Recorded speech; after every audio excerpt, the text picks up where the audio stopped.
Hello students, welcome to Excellence Classes Way of Learning.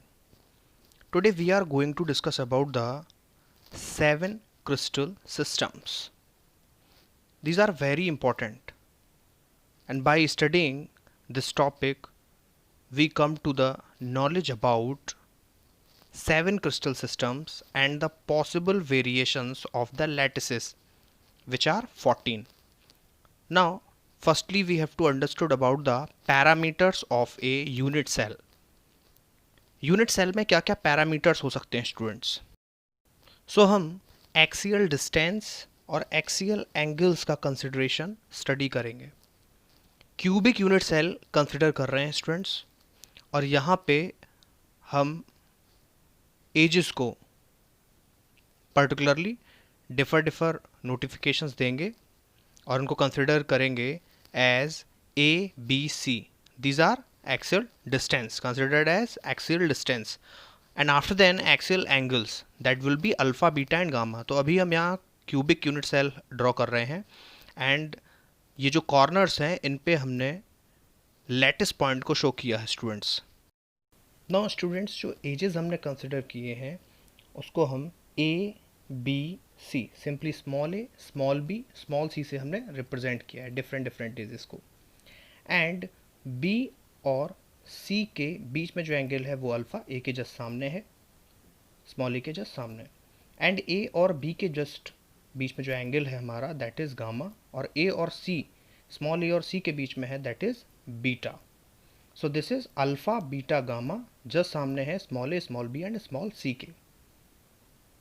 So these are the parameters. Now we are going to study about the 7 crystal systems. So जो first है student that is cubic. आपको learn करना है से. Second is tetragonal. Second जो आपका crystal system है that is tetragonal. Third one is orthorhombic. Third one is orthorhombic. First cubic, then tetragonal, then orthorhombic, now trigonal. And जो trigonal है आपका student that is also known as rhombohedral. Trigonal भी कह सकते हैं हम उसको, एंड रोम्बोहेड्रल भी कह सकते हैं स्टूडेंट. क्या कह सकते हैं? Rhombohedral. So these are the 4 crystal systems. Number 5 crystal system is hexagonal crystal system. Number 5 is hexagonal. Number 6 is monoclinic. Number 6 is monoclinic crystal system. And the last one is triclinic crystal system. This is triclinic. So students, these are the 7 crystal systems, and here we are going to study about the axial distance condition. In cubic, A is equals to B is equals to C, and alpha is equals to beta is equals to gamma is equals to 90. These are axial angles. So for the tetragonal, what are the conditions of axial distance? A is equals to B is not is equals to C, but alpha is equals to beta is equals to gamma is equals to 90.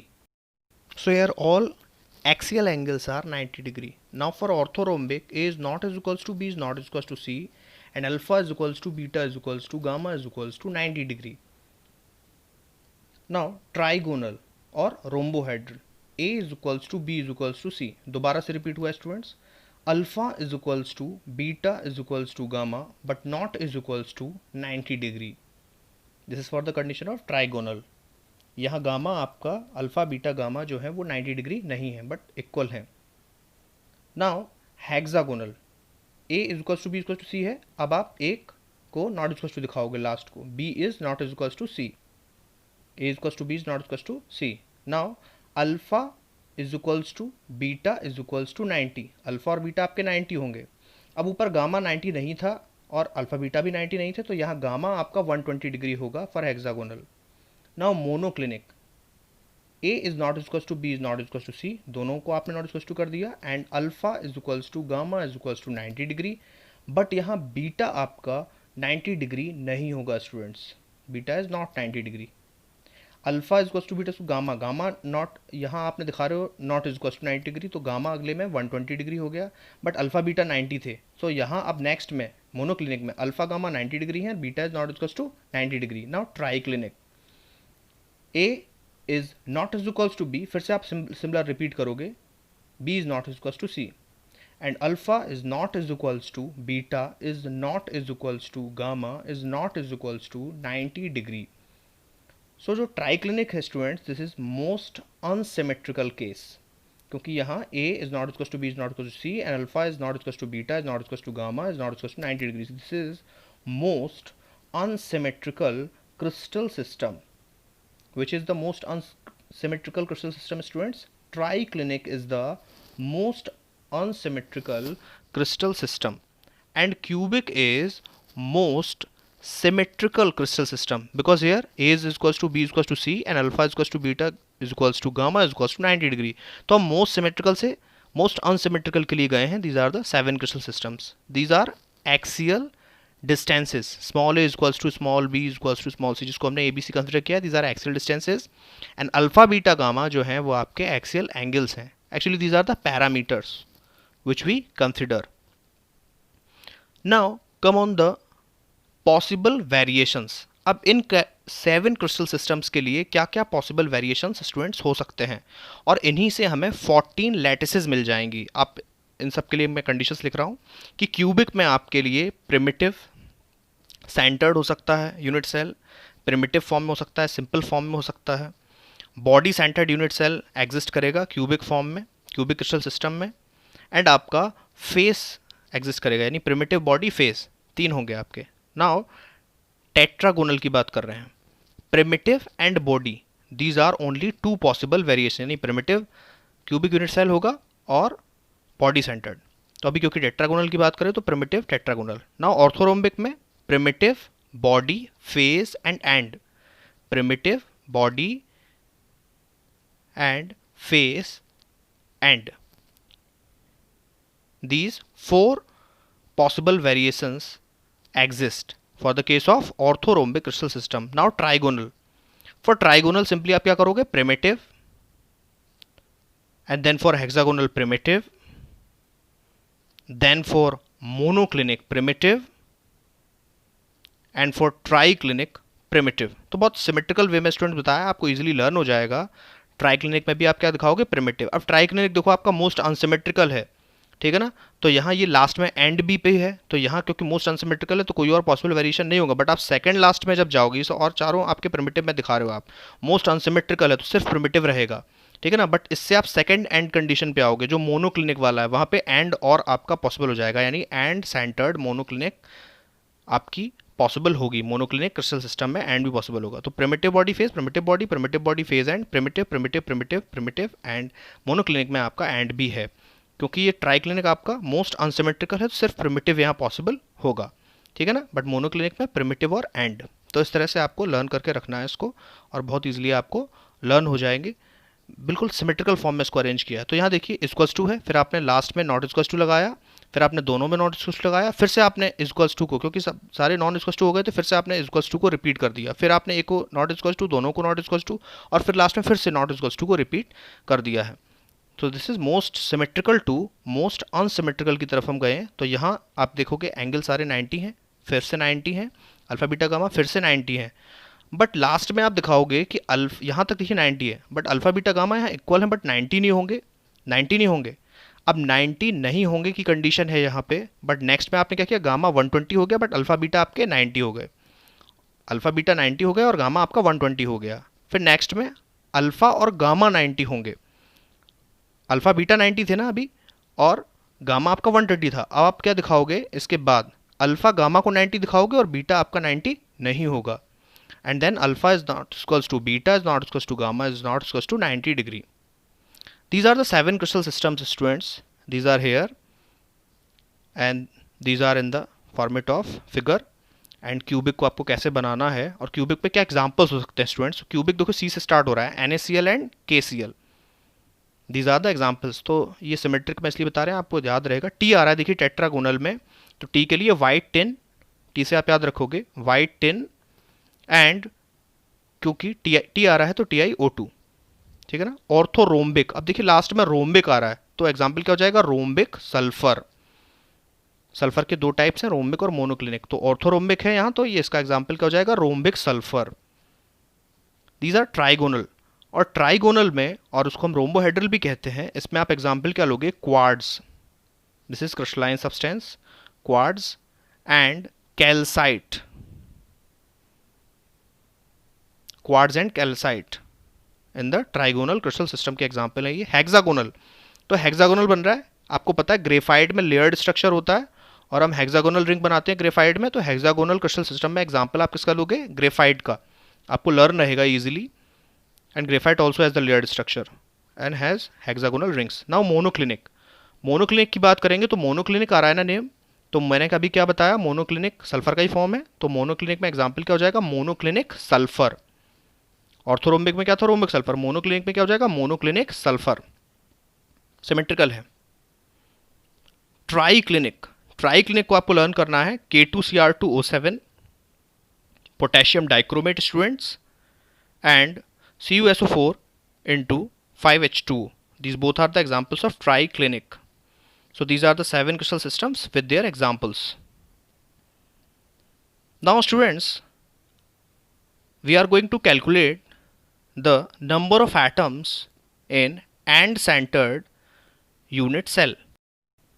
So यहाँ पे हम and-centered के number of atoms को calculate करेंगे, क्योंकि and-centered आपका either in a form of orthorhombic crystal system exist करेगा और monoclinic crystal system में। तो cubic crystal system में and-centered possible नहीं है स्टूडेंट्स। नाउ तो हम यहाँ फॉर्मेट ले रहे हैं, either आप कंसिडर कर सकते हो ऑर्थोरोम्बिक और मोनोक्लिनिक। तो इस तरीके से हमने इसको शो किया, एंड इसके कॉर्नर्स पे हम लैटिसाइड्स को शो कर देंगे। तो ये क्यूबिक यूनिट सेल नहीं लिया है, मोनोक्लिनिक के फॉर्म में आप कंसिडर कर सकते हो, ऑर्थोरोम्बिक कंसिडर कर सकते हो, एंड ये कॉर्नर्स पे हमने 8 लैटिसाइड्स आपके शो कर दिए। एंड सेंटर्ड में क्या होता है, intrinsic lattice sites at any 2 opposite faces, किसी भी 2 अपोजिट फेजेस पे इंट्रिंसिक लैटिसाइड होते हैं at the center of each face. तो जो कॉर्नर्स पे उनका कॉन्ट्रीब्यूशन स्टूडेंट कितना होगा, 1/8, 1/8 जो कॉर्नर्स पे हैं।